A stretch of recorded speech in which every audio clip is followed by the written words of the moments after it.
So I gotta say right off the rip, so The Door to Another Restaurant. What a unique show, right? This is, if you're looking for uniqueness, if you're looking for originality, this is a show I'm going to send you to right away. Now I'm not gonna sit here and say, hey, this is the show I'm going to be reviewing the rest of summer, because I don't know. I don't know what if it's gonna have enough substance, because it seems as if it's probably gonna be basically kind of the same thing each individual episode with some comedy, and it's really hard to just review, well, straight up comedy. I think we could say that, at the very least, because I mean, each individual episode, I'll be talking about different things, but basically the same thing at the same time. So basically, this is about a door, a magical door that leads to this restaurant, but also this restaurant takes place in the human world, from what I read in the synopsis, which they haven't really dove into the whole human aspect yet, which I'm assuming they would, because it's in the synopsis.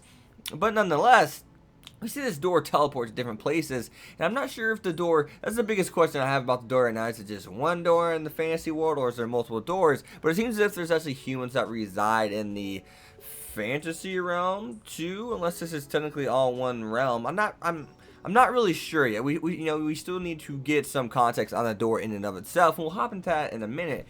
Now, for people who have seen this show already, I do have to ask you the question, what goes best with curry? Tell me, somebody. Really, I want to know. I don't think I've ever had curry. I'm not kidding. No, don't judge me. I know. I'm a weeb and I haven't had curry, the famous dish of the Japanese. But in other news, I just want to say I promote that fan service of the Red Dragon. She's a dime. Shorty right there is a 10. All right, Shorty right there is a 10. But nonetheless, so this is a comedic series, and I can't remember what else it was listed as. I think it's actually listed as mystery. So that could be interesting. I don't know where the show is going to go. I'm definitely going to give this show probably another 2 episodes. I'm gonna watch it. I think I like it. I like the first episode. I thought it was really good. But I think I'm gonna give it another 2 episodes and see how the reviews go, and communicate with you guys, of course, as I always do, and see your guys' thoughts on it. Do you think I'm gonna be talking about the same thing or not talking about the same thing? But something that's really interesting about the story and the mystery side of it that I did see clearly was the dragon refers this red dragon girl that they show in fan service that is awesome.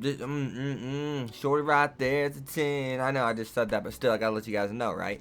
Now, she says this is my treasure, and anyone who works at the restaurant, then they become her treasure, which is interesting because now we have the chef, and whenever she walks into the store, which is really, really interesting in this episode, she says, "Hey, master," and I'm like, "This is your treasure, but yet he's your master."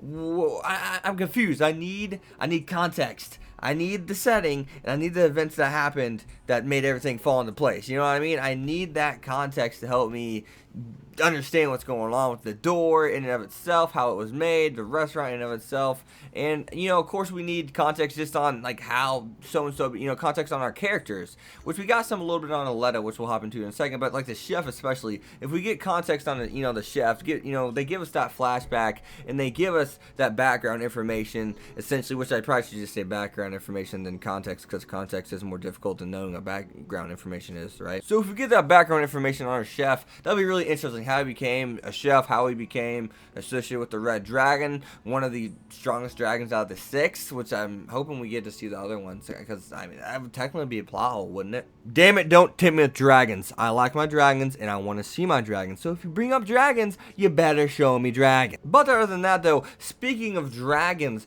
we actually have the girl who is the dragon go in the store, get her food that she loves, go out the store, and literally turn into a dragon and circle the bowl of curry she bought. And then she had to turn to a dragon. She couldn't eat like a normal human being out of a bowl. But so what she had to do was turn to a dragon, walk around it, and just lick the damn bowl. I figured that'd be harder since she's gigantic, and that bowl of curry is only about this round.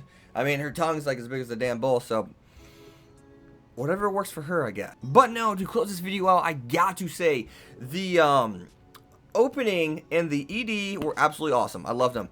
I thought they were beautiful. I thought they sounded so good, especially that ED. Damn, like chill. Who's making this? Creators Pact? Who's making this? But as always, guys, you guys have been hacks. Please leave a like, comment, subscribe, follow me on Twitter X25. I'll see you guys next time. Peace.